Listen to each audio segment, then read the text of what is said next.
Any other questions? General questions? Now, do we need to vote on the overall budget that we have approved? We've voted on each piece now, correct, Scott? The answer is no, you don't have to, because you've got the number. Typically, you have done that, and then what you've done after the public hearing is then reaffirm your vote or change it based on public. I think you've always done in the past to make sure the numbers all add up to. Yeah. So sometimes done on the fly. So lead us to the number we're going. We'll do that again. Lead us to that number. It's on the summary page you've handed out, page 5, right? Yes. Page 5 of the second section.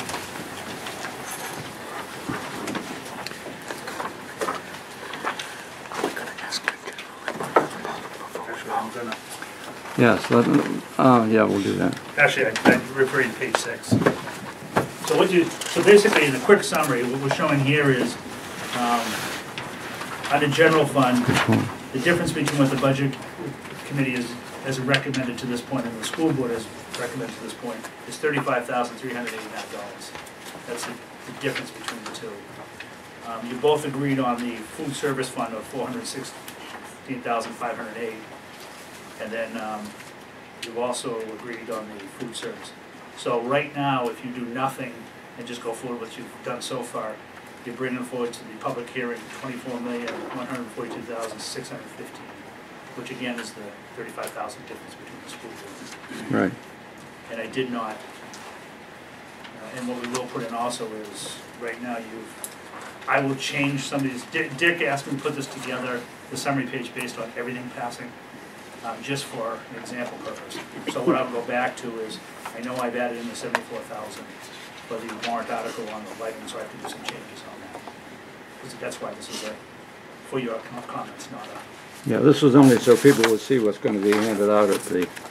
So I guess tonight, Dick, what I would, if you want to keep the past tradition, is looking for the reaffirm the 24 million for the 3 budgets together. Yeah, the 24,142, 615. That's right. Now, before we vote on this, I will open it up to any citizen from the floor if they want to make a comment. Mr. Chairman, could I ask a question? I'm still looking for it, but that's probably a reasonable explanation, or I could just be 100% wrong. Scott. I'm sorry. Pay attention. I'm sorry. Sorry. I apologize. There's probably a reasonable, but I noticed that under the salaries there's a STW, which I assume is school to work, a salary amount of 57 changed. And I thought when we went through the high school budget that line item for that program was zeroed out. Was it? No. Was it $1 or? No, I think what you're looking at, and I'd have to look at it, I believe that was the supplies to that. I'm trying to find it in the high school section, but I'm having a hard time. Yeah, no, what page are you on, Kevin? T? For the salary? Yeah. If I see you, we can go ahead yourself. T3, it's probably halfway down.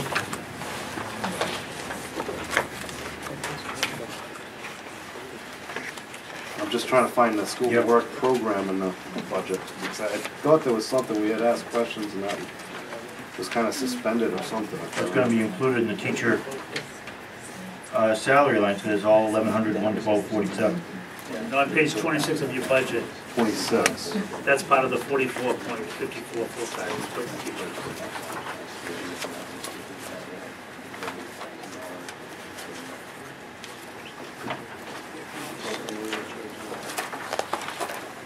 Where are you looking on 26? On 26, if you look at the 1,100, it's where it says regular education, Yep. salary high school teachers. Yeah, but where's the line item for the school to work program? That's in that.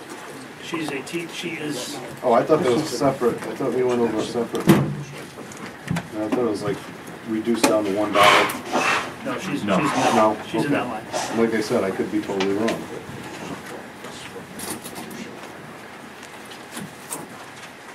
So, is there any input from anyone in the public? That's her salary that's on that line, but what about the program itself? I mean, is there any money being expended on the program, or is it just a labor?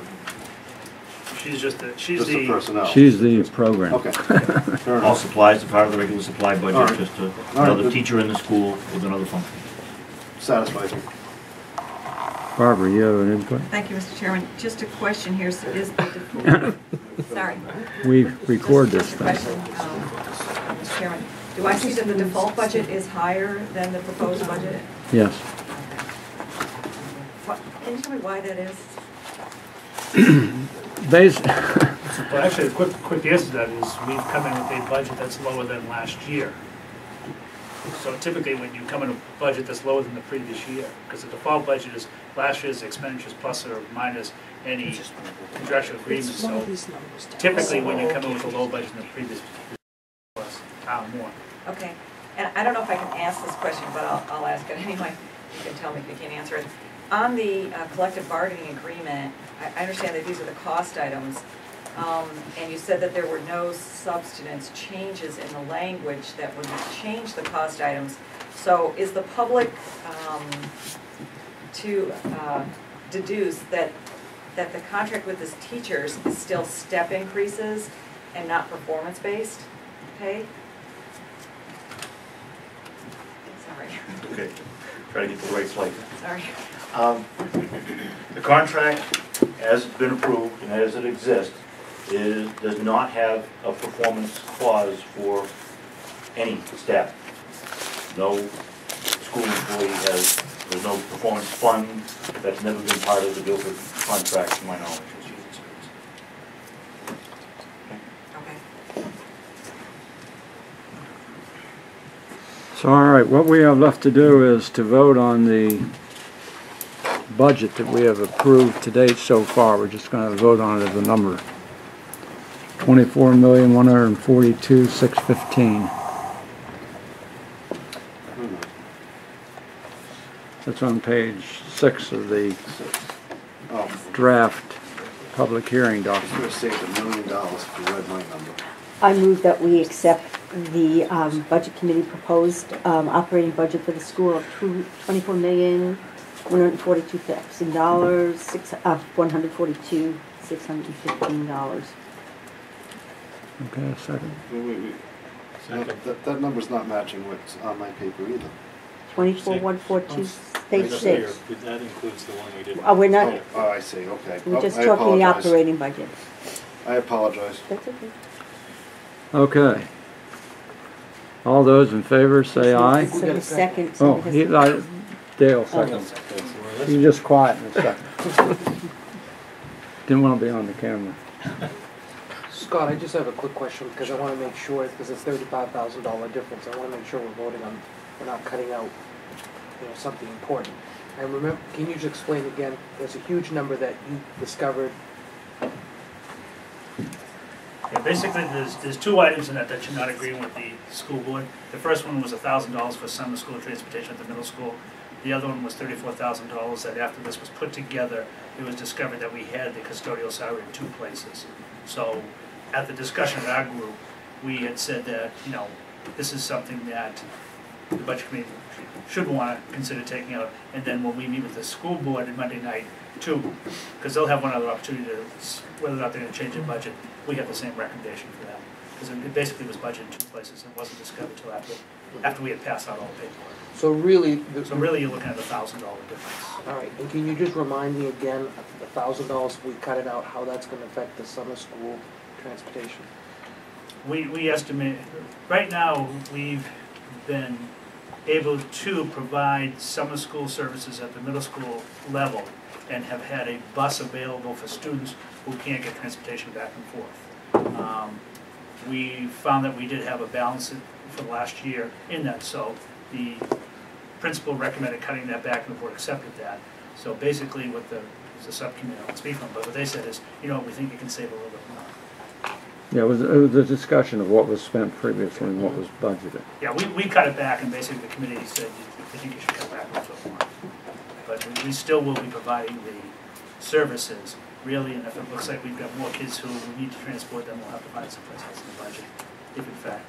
Just like you don't guys change did. it. And Scott, just to be clear on that summer school program, correct me if I'm wrong, is not just for students who have failed, let's say, classes, but it's also students who want to actually improve those skills, whether it's in math or science or anything like that. It's, the main focus is the program recovery for students who need remedial help, but it also, that's one piece of it. The other one also, across the board, is also provides opportunity for some of our special education students who need to be involved in a program during the summer so that they don't regress backwards, and also provides some students who want to try to get a jump ahead on programs. And you know, I know Marsha and her committee talked about the math program and those kind of things. So, but and correct me if I'm wrong, but it's the majority, the major focus is a remedial one so the kids can catch up who may have fallen behind or not kept up. But there's a combination of them, it's not just Yes. that. Yeah. Yeah, okay. And you feel confident that we cut this $1,000, we'll still be able to provide transportation for these students? Yeah, I mean, I remember that line. They haven't expended it for several years. Yeah, it was just, I just want to make sure. it was just a judgment. We're okay with that recommendation. Yeah. All right, thank you. it won't bust the program. Thank you. So, we're going to vote on this just for completeness. So all those in favor of the budget that we have approved so far of $24,142,615, say aye. Aye. Anybody opposed? Yes. Two. Only two? Okay. Okay, so we're done with the school. Mr. Chairman, if I may, just for a moment. Ken, now that you're here as well as the board, just so that we can end this portion of the budget committee with the school on hopefully on a positive note, I think it's important to be able to praise people in public and not just in private. I just wanted to mention, and I apologize, I should have done this a long time ago, but I wanted to praise Marsha Ross in front of everybody for the incredible job that she does as the middle school principal. I've gotten to know her in the last couple of years. Come on. I've gotten to know her in the last couple of years, and the interactions that I've had with her as a businessman, as an employer of department managers and employees and things like that, it's so important to be able to get good people, and especially people who are going to challenge our children, but also at the same time, and I apologize for sounding a little corny, but to also love our children. And I think Marsha does a great job at that. Throughout the couple years that I've gotten to know her and experiences and situations, she's handled things in such a professional manner, and it's dealt in different things that we won't get into. But Marsha is an example of what a department manager, in this case a school administrator, should be.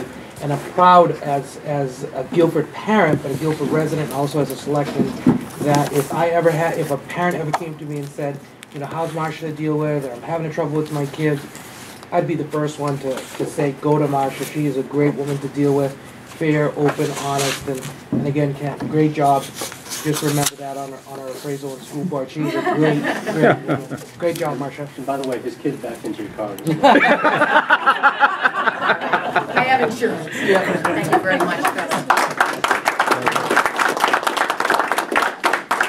I can, since I have the podium, it's really a great privilege to be able to live in Guilford and to be able to come to this position at this time. So I would hope that for all of you, I respect that, and I really value that. For me, the great joy is working with the children and families of the community. So thank you so much, Chris.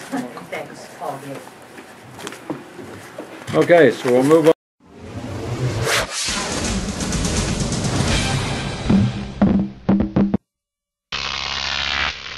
Crop Team.